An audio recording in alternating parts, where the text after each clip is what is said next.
Hi guys, I'm back, and I'm a noob. Last episode we were here, we were having sex with goats in this sort of bestiality chamber, as it seemed to be, and I was quite confused. Why? So I did a slight Google, I have to confess, and the answer is clear. Here I came strolling along, and whoops, something went horribly wrong, didn't it? So, let's see. Glasses. Alright, everything looks kosher, but infrared spectrograph. Pom pom pom pom. We've got lasers. Ooh, sneaky. I wonder if it does that by itself. Ooh, there it goes. Yeah. So we've got lasers, folks. Lasers. And we've somehow got to malfigure these rooms, and get through without touching them. So I'm going to constantly be doing quick saves, because as soon as you touch, you're having sex with goats. Now, wow, this is going to be interesting. I did read somewhere, they said it was like a cheat. They say the third room. I don't know if this counts as the third room, but there's supposed to be a grate on the floor somewhere that you can go through and just crawl under all this stuff. Is that cheating? It's probably cheating. But you know what? Let's just have a look. See. Let's just take off the sunglasses. Damn it! Careful, careful. Oh, there's intel. You see, no, there's intel down there. There's a grate, unbeknownst to me, somewhere over here. Now, pickle. Dagnammit. As you can see, there's intel. I read about that, actually. I read about that piece of intel there. But now, where do I find this grate?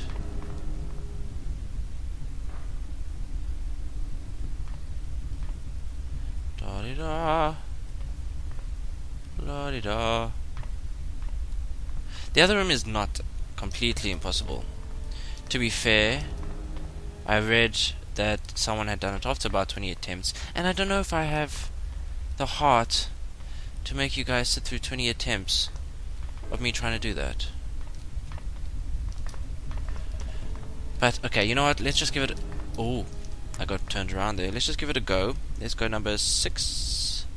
Quick save.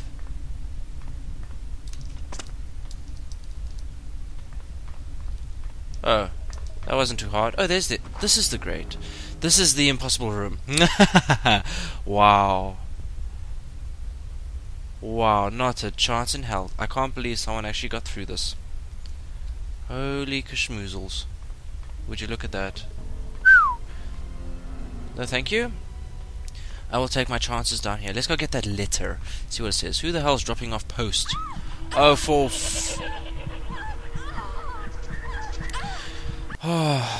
Last time that happened, I almost dropped my load. It was terrifying. Now, what? Where are we getting detected from? Does anyone see any lasers? Oops. See, these ones, they come down, but they don't touch. They stop there.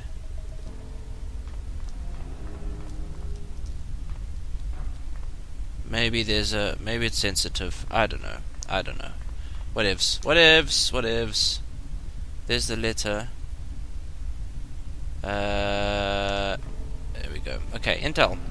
Photographs of Baron Dumas at an illegal Capybara rodeo roundup. Capybara. That's that funny horsey giraffe, horsey zebra-y thingy, isn't it? I think so. I'm not sure. Why don't you let me know?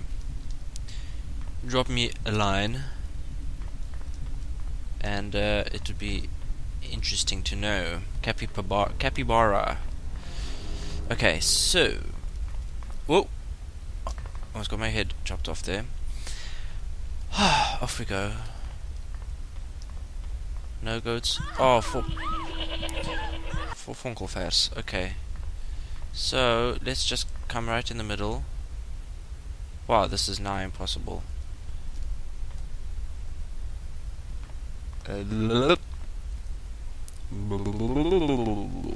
Okay. Whew. Are we in the vault? Is this the vault? With a piece of letter and 2 paintings? Oh, there's a booklet. The ledger, the black book. We need to change to spy camera. Let's see. An invoice for 3 platypuses, 8 ostriches, 1 rhinoceros, 5 capybara, 19 wombats, and a pair of albino howler monkeys. Wow. This guy's a collector, eh? Now, here is the ledger. Click. Let's get out of here. What's wrong? Volkov. Once again, I find myself aiming a pistol at someone you care about. Drop your gun. How do I know you won't shoot him? You don't. But you can be sure that I will shoot him, unless you do as I say. Don't listen to him, Archer. I realize you are American, and therefore feel entitled to speak your mind whenever you please. But you are also at gunpoint, and very likely to be shot if you don't shut up! Go to hell. What did you say? Nothing. I heard you. Tell me what you said. I thought you wanted me to shut up. Now you want me to talk? Make up your damn mind. You are testing my patience. Miss Archer, I suggest you drop your weapon before your obnoxious American friend forces me to silence him, once and for all. Don't do it. Get out of here now. Tom! Go. Go. Jeepers.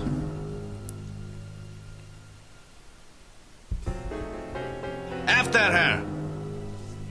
I hope you are pleased.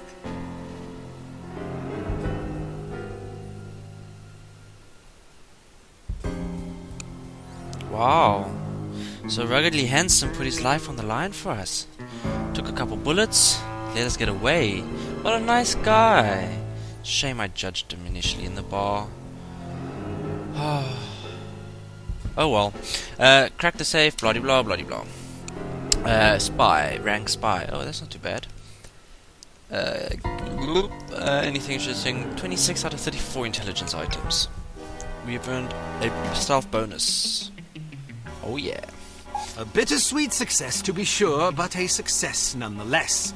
Recovering from Agent Goodman's death will be no easy task, but you can be sure harm won't sit idly by while you grieve.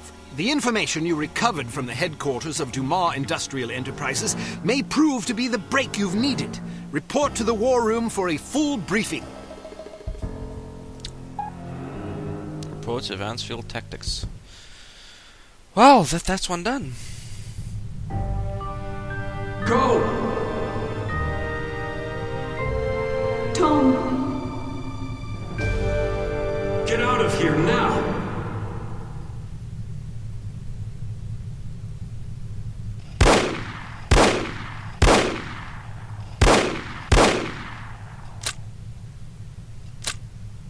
Agent Kate Archer, please report to the war room.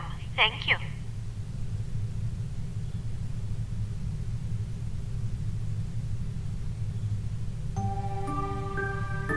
Agent Goodman's death is a terrible blow, no question about it. But although this mission was costly, it may well prove to have been worth the price. I wish I could believe that. You mustn't lose sight of our objectives. The sacrifice of any or all of us is a small price to pay to preserve the lives we will save if we are successful. Tom knew the risks. So did Bruno. So do you. Nothing can prepare you. The loss of an operative is never expected and is always tragic.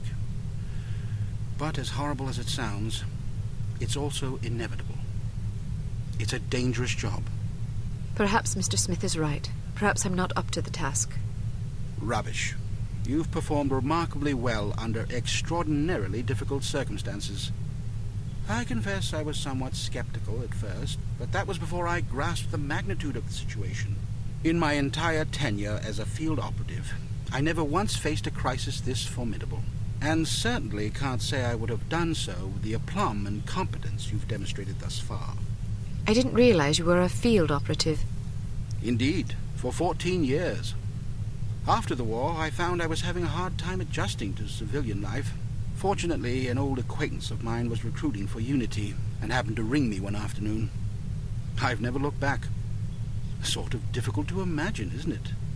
Not at all. You flatter me. Anyhow, let's have no more self-pity. What do you say? Yes, sir.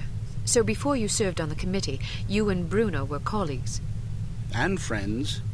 Did you ever work together on an assignment? Frequently. We lost track of how many times we'd saved each other's lives. And you still believe he was capable of treason? In my heart? No. Intellectually? I don't quite know what to believe. No question about it. He was always a steadfast, resourceful fellow. But the history books are full of patriots turned traitors. There's no telling what a man is capable of, given the appropriate temptations. I know what I believe. I admire your conviction, and I pray you're right. Ah, Mr. Smith, I hope you have some good news. Good news would be that we hadn't lost another valuable agent on this mission. What news do we have? Well, our analysis of Agent Archer's photographs is complete. And? We have a possible lead on Dr. Schenker's whereabouts. I think we can classify that as good news. As I said, it's all relative.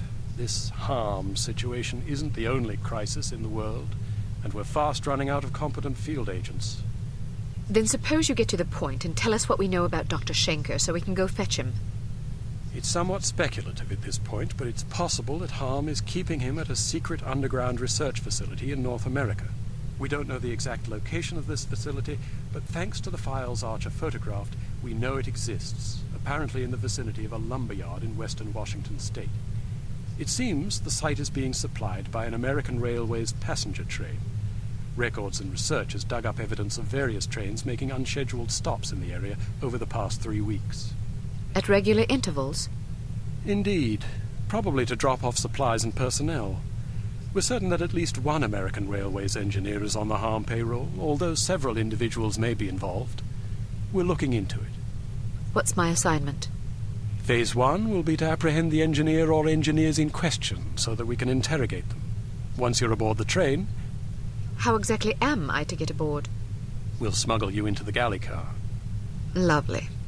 Anyhow, once you're aboard, you will meet with a contact who will tell you precisely whom you'll need to detain.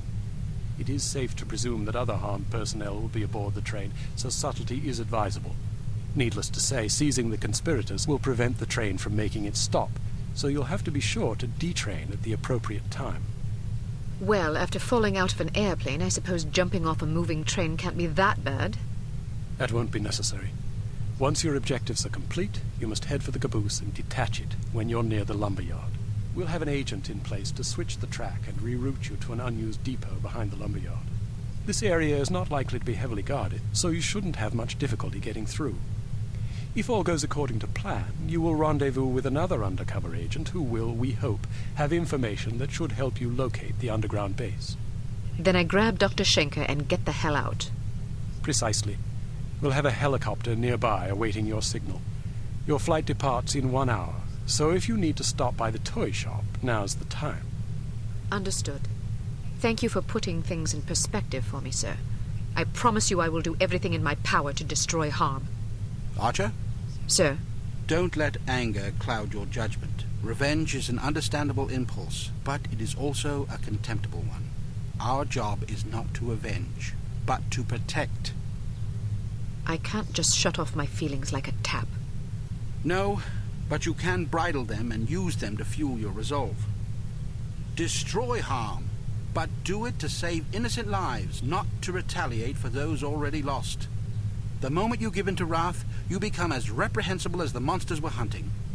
Clearly, we are all called upon to take lives from time to time, but we must neither relish it nor agonize over it.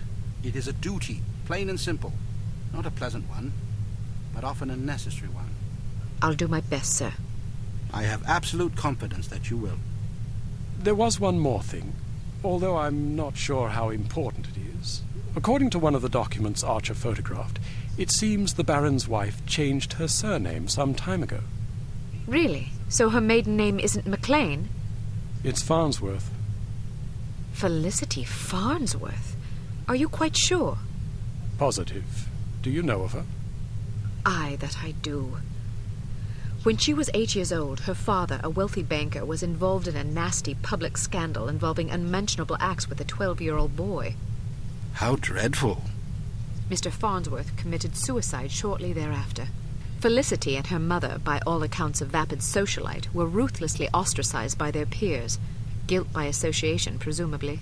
Furthermore, rather than inheriting the fortune she expected, Mrs. Farnsworth discovered that her late husband had left the family in inescapable debt. She went quite mad. Several days after being institutionalized, she hung herself. My word, that poor child.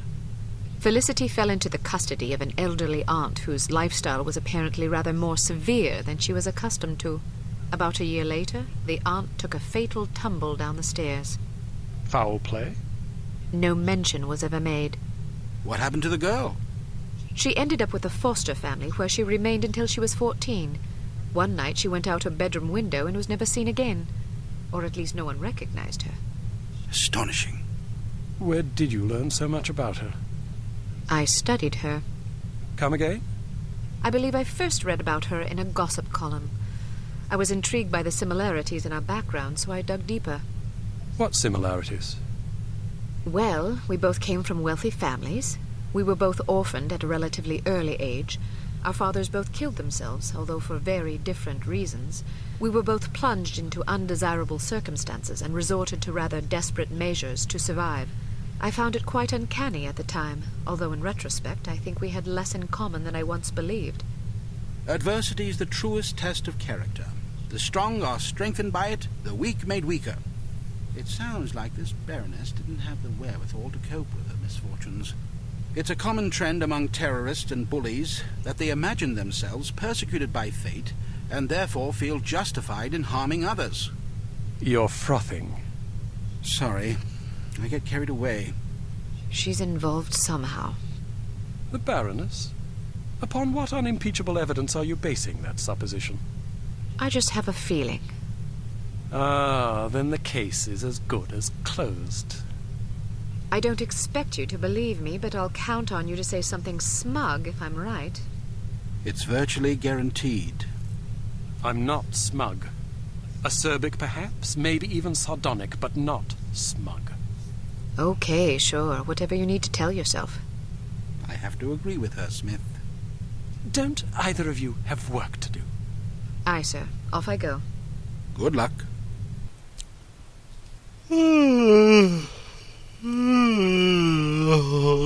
Wow.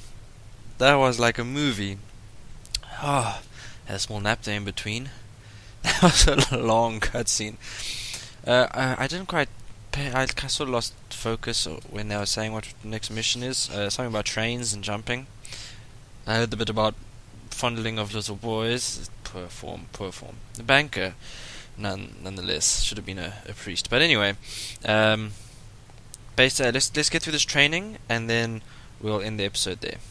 Welcome to Advanced Field Tactics. I guess you need to have these long cutscenes. Keep story going. This one's a real scorcher. It's a concentrated acid gas with a jelly base to make it sticky. Ew. You definitely don't want to get it on you. Ew. Okay. Here's a spiffy new device that should make dealing with security Oh, fantastic. It's about bloody time. When fastened to a camera, it generates a still image from the camera's viewpoint that should convince a casual watcher that he's seeing an empty room. Sweet. Attach a camera disabler to this Sweet!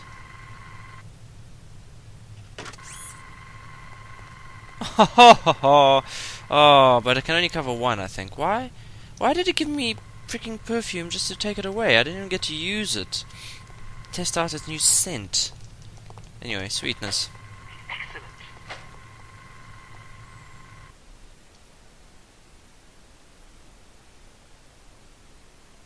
Oh, I thought it was going to be a cutscene. My bad. Anyway, here we are outside Unity. The back door, it appears. Quite pretty. Ooh.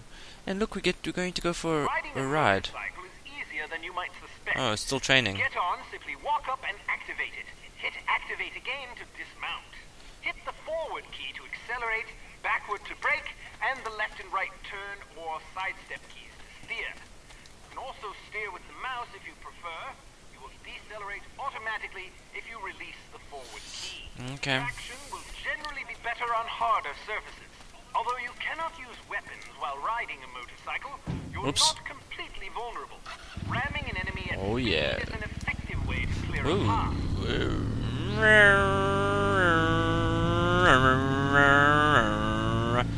Oh yeah, and I can use a mouse. Actually, that's easier. Easier to use a mouse. Woo! Yeah, cross country. Why am I going? I'm like dying here. Oh, motocross for me, baby. Oh yeah. I'm surprised they included this. This has surprised me. I think yeah. Let's just park over there. Oh, oop. Thank you. Oh, yeah, I'm quite impressed. They included this in the game. I like it. Oh, good fun. We're gonna have to ride a motorbike, it appears. And how the hell did I get out into the middle of bloody nowhere? I mean, I'm supposed to be in like a big ass city. What's this? You might want to experiment with both the keyboard and mouse and riding vehicles to find the controls. Santa. Oh, thank you. Excellent. Can I come back inside? Thank you. Right, folks. I'm going to end it here, right here, and I'll catch you for the next episode. So please do like, subscribe, comment, all the rest of it, if you enjoyed this, and do check out some of my other videos while you're at it, and I'll see you later. So until then, bye bye.